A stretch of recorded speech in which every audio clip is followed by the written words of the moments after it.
BSP ने आखिर Samajwadi party को वॉक ओवर क्यों दे दिया विधान परिषद के चुनाव में? जी हां, मायावती की पार्टी बीएसपी ने अखिलेश यादव की पार्टी समाजवादी पार्टी को विधान परिषद की 12 सीटों पर लगभग वॉक ओवर दे दिया है, यह फैसला करके कि वो इसमें इन चुनाव में हिस्सा ही नहीं लेंगे।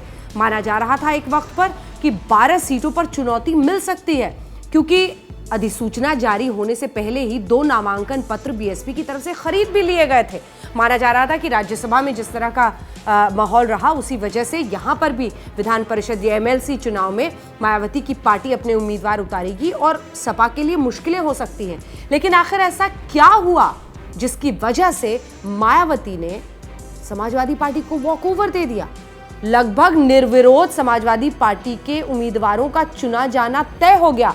आइए जरा आपको बताते हैं। दरअसल उत्तर प्रदेश विधान परिषद की 12 सीटों के लिए 28 जनवरी को होने वाले चुनाव की तस्वीर अब साफ हो गई है। नामांकन के अंतिम दिन सोमवार को बीजेपी के 10 प्रत्याशियों के पर्चा दाखिल करने के बाद महेश चंद्र शर्मा निर्दलीय तौर पर अपना नामांकन पत्र दाखिल कर चुके हैं। 13वें प्रत्याशी के उतरने से भले ही चुनाव में रोमांच दिख रहा हो, लेकिन उनका पर्चा खारिज हो जाने की संभावना दिख रही है, क्योंकि कोई भी विधायक उनका प्रस्तावक नहीं है। ऐसे में सपा के 2 और बीजेपी के 10 एमएलसी का निर्विरोध चुना जाना तय माना जा रहा है। सबसे अहम सवाल ये कि बसपा 2 नामांकन पत्र खरीदने के बाद भी एमएलसी चुनाव में क्यों नहीं उतरी? इसकी वजह से सपा को वॉकओवर मिलता दिख रहा है। यूपी विधान परिषद के चुनाव में बसपा के उतरने की पूरी तैयारी थी। माना जा रहा था 12 सीटों के लिए वोटिंग करनी पड़ सकती है। बसपा ने एमएलसी चुनाव की अधिसूचना जारी होने से पहले ये पत्र भी खरीदे थे, लेकिन माना यह जा रहा है कि कुछ आखिर में ऐसा फैसला हुआ जिसकी वजह से बीएसपी मैदान में नहीं उतरी। बीजेपी की ओर से उप मुख्यमंत्री दिनेश शर्मा, बीजेपी प्रदेश अध्यक्ष स्वतंत्र देव सिंह, पूर्व आईएएस अरविंद कुमार शर्मा, कुंवर मानवेंद्र सिंह, गोविंद नारायण शुक्ला, सलिल बिश्नोई, अश्विनी त्यागी, धर्मवीर प्रजापति, सुरेंद्र चौधरी और लक्ष्मण आचार्य मैदान में है, जिनका निर्विरोध चुना जाना बीजेपी की तरफ से लगभग तय माना जा रहा है। सपा की ओर से अहमद हसन, राजेंद्र चौधरी का उच्च सदन पहुंचना तय माना जा रहा है। अखिलेश यादव ने भले ही एमएलसी चुनाव के लिए 2 कैंडिडेट उतार दिए हों, लेकिन दोनों सीट जीतने के लिए उनके पास विधायक की पर्याप्त संख्या नहीं है।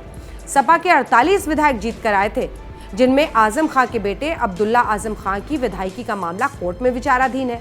इसके अलावा नरेश अग्रवाल के बेटे नितिन अग्रवाल सपा से बागी हो चुके हैं। ऐसे ही शिवपाल यादव सपा के विधायक हैं, लेकिन उन्होंने अपनी अलग पार्टी बना रखी है। इस तरह से सपा के पास फिलहाल 45 विधायक ही बचते हैं। यूपी में एक एमएलसी सीट के लिए 32 वोट चाहिए। इस तरह से सपा के पास एक सीट जीतने के लिए 13 विधायक ही बचेंगे और उन्हें दूसरी सीट जीतने के लिए कम से कम 19 विधायकों का समर्थन जुटाना होगा। ऐसे में बसपा के 5 बागी विधायक सपा के साथ आ सकते हैं, जिसके बाद सपा को अपने दूसरे उम्मीदवार को जिताने के लिए काफी मशक्कत करनी पड़ती। इसके बावजूद बसपा ने एमएलसी चुनाव में अपना कोई प्रत्याशी नहीं दिया, जबकि मायावती ने राज्यसभा चुनाव के दौरान कहा था कि एमएलसी चुनाव में सपा को हराने के लिए अगर बीजेपी की भी मदद करनी पड़ी तो कर देंगी। बसपा एमएलसी चुनाव में नहीं लड़ने की कोई अहम वजह मानी जा रही है। पहला कारण तो यही है कि बसपा के पास पर्याप्त संख्या नहीं थी, जिसके दम पर एमएलसी चुनाव में उतरकर सियासी जंग फतेह कर सके। यही नहीं, बसपा के 2017 में 19 विधायक जीत कर आए हैं, उनकी संख्या करीब आधी हो गई है। इस लिहाज से फिलहाल बसपा के पास 10 विधायक बच रहे हैं, जो प्रस्तावक के लिए पर्याप्त संख्या थी, लेकिन जीतने के लिए नहीं। बसपा अगर चुनावी मैदान में उतरती तो बिना बीजेपी के सहयोग के जीत मुश्किल थी। मायावती विधानसभा चुनाव को देखते हुए बीजेपी के सहयोगी होने के तमगे से बचना चाहती है, क्योंकि लगातार बीजेपी की मदद का आरोप उन पर तमाम विपक्षी पार्टियां लगा रही हैं। तो ऐसे में अब साफ है, मायावती ने शायद यही वजह से इस बार विधान परिषद के इन चुनाव में हिस्सा नहीं लिया। 10 विधायक तो थे जो प्रस्तावक बन सकते थे, लेकिन फतेह जीत हासिल करने के लिए यह संख्या काफी नहीं थी। और ऐसे वक्त पर जब पहले से ही उन पर बीजेपी के समर्थन का और सॉफ्ट होने का आरोप लग रहा है, वो किसी भी तरीके से बीजेपी की मदद लेकर जीतने वाली एक तस्वीर या फिर मैसेज नहीं देना चाहती थी। इसीलिए सपा को वॉक ओवर देना बेहतर समझा।